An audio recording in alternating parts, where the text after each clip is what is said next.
항상 시청해주셔서 감사합니다. 일본은 역시 일본 짓을 하고 있습니다. 일본은 독도가 역시 자기 거라고 우기고 있습니다. 독도를 지도에서 삭제해달라는 우리 정부의 요구를 받아들이지 않고 독도를 자기들 거라고 하면서 독도 표기를 지우지 않고 있습니다.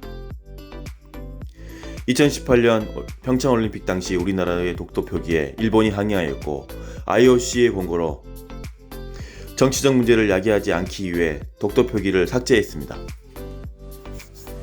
이랬던 일본이 2021년 도쿄올림픽에는 독도가 자신의 것이라고 독도 표기를 하였고 우리나라는 독도 표기를 삭제하라고 요청했지만 일본은 우리나라의 요구를 응하지 않고 있습니다. 역시 일본이 일본 짓을 했다는 반응이 나오고 있습니다.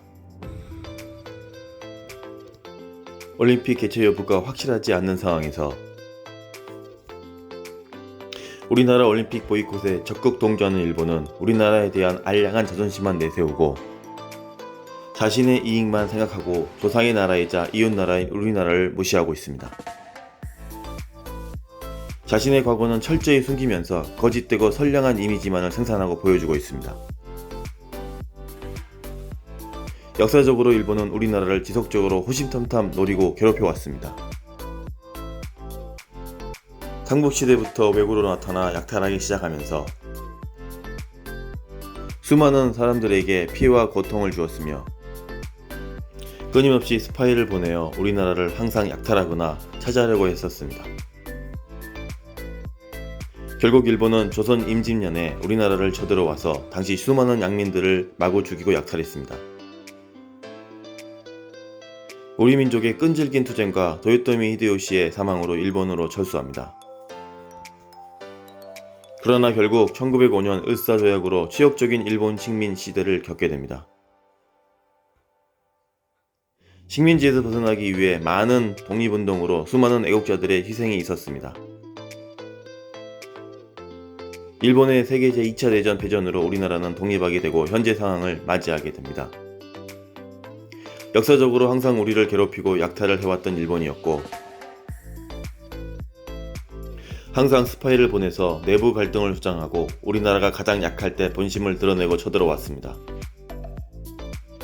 이런 사실을 우리는 알지 못했습니다. 왜냐하면 일본 간첩은 우리나라 고위 권력자를 포섭하거나 고위 권력직에 위치하였기 때문입니다.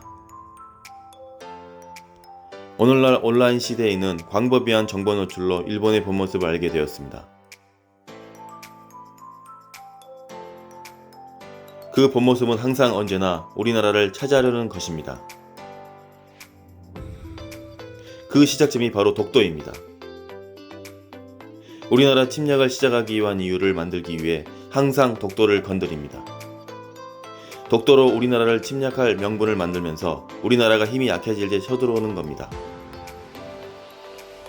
그래서 우리는 무조건 강력한 국방력을 보여야 하며 철저하게 친일파 일본 간첩을 감시해야 합니다. 우리 국민은 그 어느 나라보다도 단합을 잘하는 민족입니다. 일본은 이를 잘 알고 있기 때문에 우리의 단합을 막기 위해 거짓 정보를 퍼뜨렸습니다. 그 거짓 정보를 사실로 만들기 위해 많은 고위층을 포섭하고 고정 간첩을 보내서 지속적으로 우리나라의 내부 분열을 조장하고 있습니다.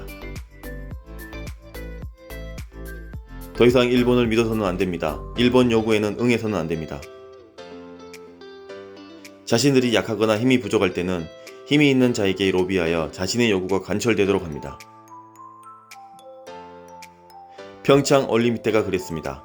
자신들 힘이 부족하니 IOC를 통해 우리를 압박했고 순진한 우리는 그 요구사항을 받아들였습니다. 아직도 우리 정부는 일본을 모르는 것일까요? 아니면 아직도 고위층에 일본 스파이가 있는 것일까요? 일본은 우리를 항상 노리고 있다는 것을 결코 잊어서는 안됩니다. 이번에야말로 본때를 보여줘야 합니다. 올림픽 보이콧도 하고 대만호는 우리 땅이니 돌려달라고 요구해야 합니다. 역사적으로나 현 상황을 기준으로 우리의 주적은 일본입니다. 항상 우리나라를 차지하기 위해 노력하는 일본입니다. 열정 하나는 대단합니다. 잊지 맙시다. 결코 잊어서는 안 됩니다. 시청해주셔서 감사합니다. 좋은 하루 되십시오.